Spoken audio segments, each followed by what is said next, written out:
জ্বালাময়ী সত্যি কথা বলবো। হাই, আমি অনেকদিন সাম্প্রতিক সময়ে ঘটে যাওয়া ব্যাপার নিয়ে কথা বলি না, বাট ভেবেছিলাম যে কথা বলেও তো আসলে কোনো লাভ নাই, কিন্তু আসলে নিজের দায়িত্ব বোধের জায়গা থেকে মনে হয় যে কিছু জিনিস চোখ বন্ধ করে আসলে থাকা যায় না। শোনেন, আপনাদেরকে একটা কথা বলি। আপনারা আপনাদের নিজের যোগ্যতা, নিজের স্থান, নিজের সৌন্দর্য, নিজের কোয়ালিফিকেশন, এই সব কিছুর প্রতি আসলে আপনাদের ইনসিকিউরিটি থাকার জন্যই তো আসলে আপনারা মানুষকে মুখ করেন। এটা আমার কথা না, এটা হিউম্যান সাইকোলজি। এগুলো সাইকিয়াট্রিস্টরা এগুলো পড়াশোনা করে বের করেছেন, এগুলো আমার একদম কথা না। যে যারা মানুষের ব্যাপারে এই যে এত অ্যাগ্রেসিভলি জাজ করে এবং বুলি করে এবং মক করে সোশ্যাল মিডিয়াতে, ভার্বালি অ্যাবিউজ করে, এরা আসলে নিজেদেরকে নিয়ে যেহেতু অনেক বেশি স্যাটিসফাইড না এবং তারা দুঃখী। আমরা প্রত্যেকেই প্রত্যেকের জায়গাতে কোনো না কোনো জায়গায় দুঃখী, কিন্তু যারা ইনসিকিউর, যারা ব্যাপারটাকে মানতে পারে না, যারা নিজের যোগ্যতাটা আসলে নিয়ে অনেক বেশি ইনসিকিউরড আমি বলবো, এরাই আসলে ম্যাক্সিমাম টাইমে এই যে বিভিন্ন সোশ্যাল প্ল্যাটফর্মগুলো, এগুলোতে সেলিব্রিটিদের বা ইনফ্লুয়েন্সার, এনিথিং, আর্টিস্ট, সবাইকে আসলে বুলি করে। তো আমার বুলি তো আসলে ইটস বিন অলমোস্ট 16 ইয়ার্স আমাকে বুলি করা হয়।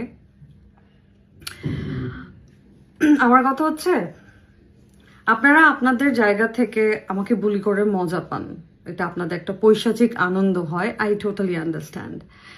বাট ঠিক যতটুকু আমাকে বুলি করছেন তার যদি 50%, মানে আমি ওরফে ব্র্যাকেটে দ্য ভিকটিম, আমাকে 50% করে বাকি 50% ক্রিমিনালটাকে খুঁজে বের করে ওকে যদি এরকম মক করতেন, ওকে নিয়ে যদি লেখালেখি করতেন, ওর চেহারাটা যদি বারবার মানুষের সামনে মানে প্রকাশ্যে আনতেন যে হি ইজ এ ক্রিমিনাল। আমরা যেমন এখন রেপিস্টকে আমরা ওনাদের ছবি দিই, রেপিস্টের ছবি দিই। একটা সময় ছিল না, যারা অ্যাসিড নিক্ষেপ করে আমরা তাদেরকে আমরা শাস্তি দেই যে রেপিস্ট, আমরা এখন তাদেরকে একটা বিশাল একটা পেনাল্টি দেওয়া হচ্ছে।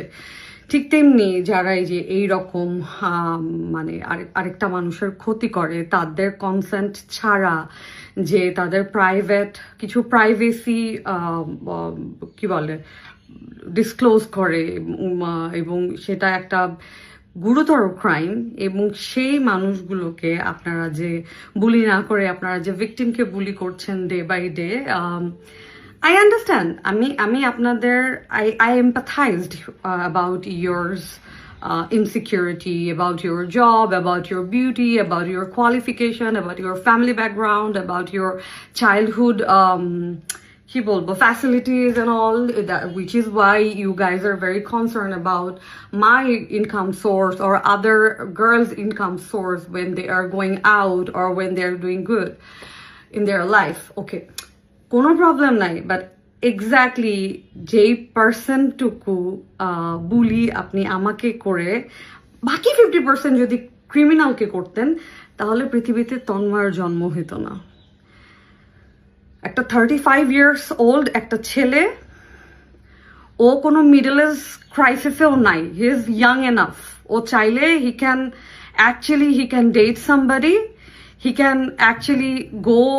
এখন তো আসলে অনেক কিছু হয়, অনেক রকমের আন্ডারস্ট্যান্ডিং হয়, ও করতে পারে ওর পার্সোনালিটি দিয়ে। এই যে পারভার্সন ওর মধ্যে জন্ম হয়েছে জাস্ট বিকজ আমরা এক্স্যাক্টলি দেখিয়ে দিতে পারছি না which one is crime and কোনটাকে নিয়ে আসলে আমাদের কথা বলা উচিত, কাকে আমাদের বুলি করা উচিত, কাকে আমাদের মানে কার লাইফ আসলে আমাদের নিয়ে কথা বলা উচিত। সমাজে ক্রিমিনাল নিয়ে কথা বলা উচিত, ভিকটিম নিয়ে না। they're already their life is in trouble, their life in miserable situation. But আপনারা ঠিক যেই পার্সন একটা ভিকটিমকে বুলি করেন ওই পার্সনটার হাফও যদি ক্রিমিনালটাকে বুলি করতেন তাহলে এই তন্ময়দের জন্ম হতো না। আমরা ছোট একটা দেশ, যদিও আমাদের থেকে অনেক বেশি ওয়েল ম্যানার্ড, তারা অনেক বেশি মানে বাই হার্ট, হ্যাঁ, কেউ মানে ইয়ের ধান্দায় থাকে না যে এর থেকে একটু খাবে, এর থেকে একটু মানে এই চালাক চতুর একদম না, একদমই কাছে একটা দেশ, 1 ঘন্টাও লাগে না যাইতে, এত বেশি ডিসিপ্লিন তাদের লাইফ। আমরা এরকম একটা ছোট দেশ, আমি লাইফে যখন প্রথমে এই দেশে গেছি আমি বলছি ও মাই গড, এর থেকে তো আমার দেশ অনেক বড়। আসলেই তো বড়, আসলেই তো আমাদের দেশ অনেক সুন্দর। But just because of us, for you people, some of you people, যাদের জন্য আমরা যে কোনো দেশকে রিপ্রেজেন্ট করতে যাচ্ছি এই সমস্ত পারভার্সন দিয়ে, অ্যান্ড আই এম শিওর এই তন্ময় যখন বাংলাদেশে ঢুকবে তন্ময়ের কিচ্ছু যাবে আসবে না, তন্ময়ের বিয়ে হবে, তন্ময়ের বউ থাকলে তন্ময়ের বউ ওর জন্য ফাইট করবে, হ্যাঁ, তন্ময়ের মা বলবে আমার বাচ্চা এরকম না, দিস অ্যান্ড দ্যাট।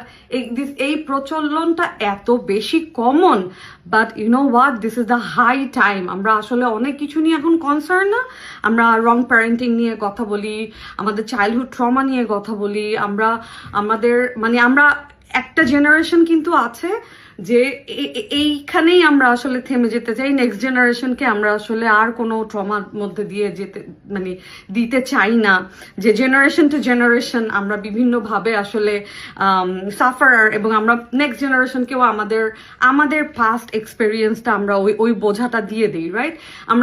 আমরা এই জেনারেশনটা কিন্তু অনেক বেশি কনসিয়াস, আমরা বলি যে না, আমরা আমাদের নেক্সট জেনারেশনকে আর কোনো ট্রমা দিব না, যাতে করে ওদের চাইল্ডহুডটা সুন্দর থাকে, ওদের চাইল্ডহুডটা যেন মিজারেবল না হয়। বাট এই তন্ময়দের জন্ম শুধুমাত্র হয়েছে যখন আমরা একটা ক্রিমিনালকে আমরা মানে ওভারলুক করে, যখন একটা ভিকটিমকে আমরা প্রতিনিয়ত আমরা আসলে ভার্বালি এতটা বেশি অ্যাবিউজ করছি এবং তাদেরকে মেরে ফেলার প্রতিদিন চেষ্টা করছি এবং তাদের লাইফটাকে একদম হেল করে দিচ্ছি।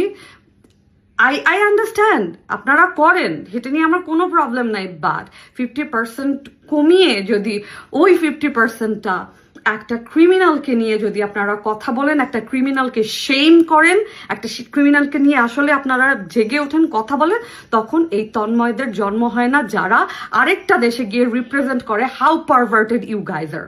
Thank you very much.